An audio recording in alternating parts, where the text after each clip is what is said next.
Hi guys, I hope आप सब लोग बहुत अच्छे होंगे, मस्त होंगे, स्वस्थ होंगे। गाइस मैं आज मेरे व्लॉग में ये बताना चाहती हूँ कि कभी कभी ऐसा क्यों होता है कि मैं बहुत ज़्यादा परेशान हो जाती हूँ। गाइस मैं सुबह से हॉस्पिटल के चक्कर काट रही थी। डॉक्टर को दिखाया, डॉक्टर को दिखाने के बाद में रिपोर्टिंग करवाने गई, वहाँ नंबर लगा और रिपोर्टिंग करवा के आई। पर वैसे तो फ्रेंड्स मैं आपको बताती हूँ, हॉस्पिटलों की आज 2 जगह घूमी हूँ। फ्रेंड्स हॉस्पिटल जाना कोई दुख की बात नहीं है।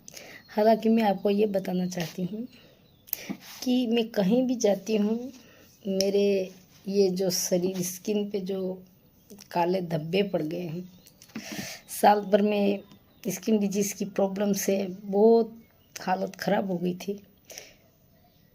आप बात नहीं मानो, पर मैं बोलती हूँ कि बड़े बड़े हॉस्पिटलों में मैं गई थी, बड़े बड़े हॉस्पिटलों में, पर कोई काम नहीं आया और मैं मरते मरते बची हूँ। भाई साहब, जिसको होता है ना इसी को पता है। मैं बहुत ज़्यादा परेशान हुई थी और लोग किस तरह से अपने साथ में व्यवहार करते हैं ना, उस व्यवहार की वजह से आधा तो अपन मर जाए ऐसे होता है। बहुत हालत ख़राब होती है।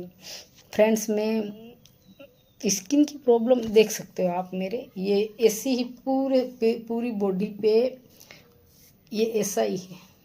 इसलिए मैं साड़ी पहनना भी छोड़ दिया। पर लोगों का व्यवहार है ना, वो बहुत गलत है। आज मुझे उस बात को याद नहीं करना चाहिए, मगर मैं आज रिपोर्टिंग करवाने गई, सोनोग्राफी करवाने गई।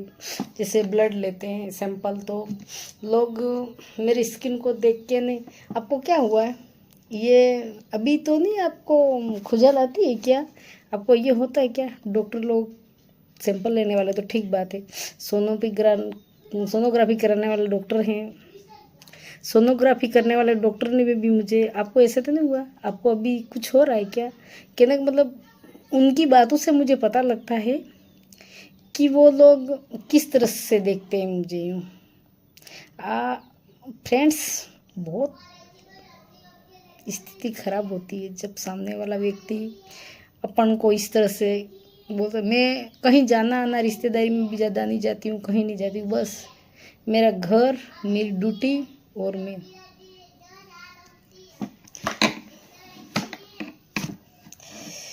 इतना जानती हूँ, अगर ये स्किन बड़े बड़े डॉक्टरों के पीछे में नहीं पड़ी होती, मैं भी नहीं मानती थी फ्रेंड्स, मैं भी नहीं मानती थी कि छोटे छोटे डॉक्टरों को, कंपाउंडरों को कौन बताए। बड़े बड़े डॉक्टरों को बताना चाहिए, बड़े बड़े हॉस्पिटलों में जाके बड़े बड़े डॉक्टरों को बताए। 1 साल में मैं ख़त्म हो जाने वाली थी। अगर थोड़े दिन भी मुझे एक व्यक्ति नहीं मिला होता ना, तो मैं ख़त्म हो जाती। मैं मान गई उस बंदे को, उसने मुझे जिंदा रखा है और मैं उसको भगवान मानती हूँ। क्योंकि लोगों ने, कई डॉक्टरों ने मुझे स्किन कैंसर हो सकता है पहले से ही यूँ बोलते थे, और मैं डिप्रेशन की वजह से, पहले से डिप्रेशन में थी, डिप्रेशन की वजह से मर रही थी मैं, क्या बोलूँ, हालत ख़राब है। आज गई, धड़कनें तेज़ हो जाती हैं, तो मैंने रिपोर्टिंग करवाई, तो कोलेस्ट्रॉल बढ़ गया है, यूँ करके इन दवाइयाँ आज दे दी डॉक्टर ने। वैसे तो मैं कितने सालों से दवाइयाँ खाती हूँ, चलो उसके साथ में ये खा लेंगे, क्या जो भी हो। फ्रेंड्स, एक बार बीमारी घर कर लेती है तो बीमारियाँ छुटकारा ही नहीं करती है, क्या करें, कुछ समझ में नहीं आता है। जिसके साथ में बीतती है ना फ्रेंड्स, वो ही जानता है कि इंसान के साथ में, अब इतनी तो मेरे पास में पहले से पड़ी है, तो थायराइड की गोली तो मेरे पहले से चल रही थी, हालांकि जो है वो भी सही ठीक है, क्या कर सकते हैं। पूरे दिन से थक के बहुत सर दर्द हो रहा है दोस्तों। दूसरा तो कुछ नहीं, अपने साथ में जो व्यवहार होता है उससे ज़्यादा सर दर्द होता है। अब मैं कहीं आने जाने की नहीं रही, और आप लोगों में सुनो, आप लोगों को किसी को भी चमड़ी की बीमारी हो, बड़े बड़े डॉक्टरों के पास में मत जाना भाई साहब। मैं भी बड़े बड़े डॉक्टरों के पीछे पड़ के कब की ख़त्म हो जाती, मेरे बच्चे माँ के बिना हो जाते। एक बात तो मैंने गांठ बांध ली कि मेरे 1 साल बड़े डॉक्टरों के पास में घूमी, मेरी पूरी स्किन खराब हो गई। आपको दिखती हो पूरी, एक वीडियो में आपको बताती हूँ मेरी स्किन किस तरह से खराब। फ्रेंड्स, बस बहुत हो गया, दूसरों के लिए जीते जीते जीते जीते बहुत टाइम निकल गया है।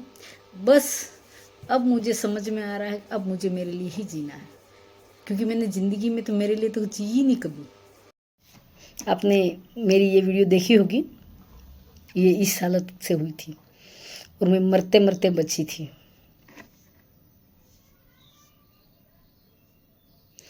फ्रेंड्स, दूसरा सब सहा जाता है, मगर अपन को कोई पास में आने से, अपन से छूने से, ऐसे अगर कोई व्यवहार करता है तो बहुत तकलीफ़ होती है, बहुत तकलीफ़ होती है। मगर अभी तो मैं 2 साल हो गए, मेरी स्किन सही हो गई। मेरे को ऐसा एक डॉक्टर मिला, उस 2 बार गई और मैं समझ रही थी मैं तो ख़त्म ही हो जाऊंगी, फिर भी मैं जिंदा बच गई। आज के लिए बस।